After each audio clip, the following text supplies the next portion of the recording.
Welcome back. Russia ಹಾಗೂ Ukraine ನಡುವೆ ಭೀಕರ ಯುದ್ಧ ನಡೀತಾ ಇದೆ. ಬೆಳಗಾವಿ ಜಿಲ್ಲೆಯ 20 ವಿದ್ಯಾರ್ಥಿಗಳು ಉಕ್ರೇನ್ನಲ್ಲಿದ್ದಾರೆ ಅಂತ ಬೆಳಗಾವಿ ಜಿಲ್ಲಾಧಿಕಾರಿ ಎಂಜಿ ಹಿರೇಮಠ ಅವರು ಹೇಳಿದ್ದಾರೆ.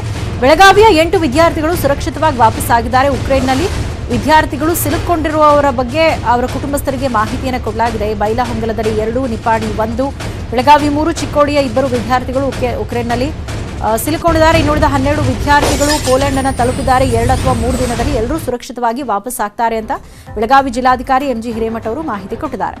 ನಲ್ಲಿ ಇದ್ದಂತ ವಿದ್ಯಾರ್ಥಿಗಳು ಮತ್ತು ನಾಗರಿಕರ ಬಗ್ಗೆ ನಮ್ಮ ಜಿಲ್ಲೆಯಿಂದ 20 ಜನರಿದ್ರು. ಅವ್ರಿಗೆಲ್ಲ ನಮ್ಮಲ್ಲಿ ಪಟ್ಟಿ ಇದೆ ಮತ್ತು ಅವರಿಗೆ ಎಲ್ಲರದು ಮನೆಗಳಿಗೆ ನಮ್ಮ ತಹಸೀಲ್ದಾರ್ಸು ನಾನು ಕೂಡ 2 ಮನೆಗಳಿಗೆ ಹೋಗಿ ಬಂದಿದ್ದೇನೆ. 20 ಜನರಲ್ಲಿ ಈಗಾಗಲೇ 8 ಜನ ಸೇಫ್ ಆಗಿ ರಿಟರ್ನ್ ಆಗಿದ್ದಾರೆ. ಅದರಲ್ಲಿ ಉಕ್ರೇನ್ನ ಖಾರ್ಕಿವ್ನಿಂದ ಉಡುಪಿಗೆ ವಿದ್ಯಾರ್ಥಿ ವಾಪಸ್ ಆಗಿದ್ದಾರೆ. ಉಡುಪಿ ಜಿಲ್ಲೆ ಬ್ರಹ್ಮಾವರ ತಾಲೂಕಿಗೆ ರೋಹನ್ ಆಗಮಿಸಿದ್ದಾರೆ. ಪೋಲೆಂಡ್ ಮೂಲಕ ಭಾರತಕ್ಕೆ ವಿದ್ಯಾರ್ಥಿ ರೋಹನ್ ಆಗಮಿಸಿದ್ದಾರೆ. ರೋಹನ್ ಧನಂಜಯ್ ಮನೆಗೆ ಉಡುಪಿ ಎಡಿಸಿ ಭೇಟಿ ನೀಡಿದ್ದಾರೆ. ರೋಹನ್ ಬಗ್ಲಿಗೆ ಶುಭ ಕೋರಿದ್ದಾರೆ ಉಡುಪಿ ಜಿಲ್ಲಾಧಿಕಾರಿ. ಯುದ್ಧ ಪರಿಸ್ಥಿತಿ ಏರ್ಲಿಫ್ಟ್ ಬಗ್ಗೆ ಮಾಹಿತಿಯನ್ನು ಪಡ್ಕೊಂಡ್ರು ಡಿಸಿ.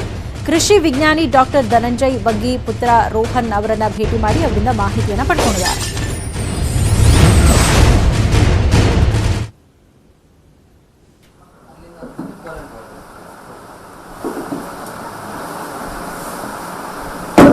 ತುಂಬ ಕಷ್ಟ ಆಗ್ತದೆ ಸರ್. ಈಗ ಅದು ಇಂಟರ್ನೆಟ್ ಹೋಗಿದೆ ಮಾತ್ರ ಇನ್ನೂ ಕಷ್ಟ ಆಗ್ತದೆ ಸರ್. ಹೌದು.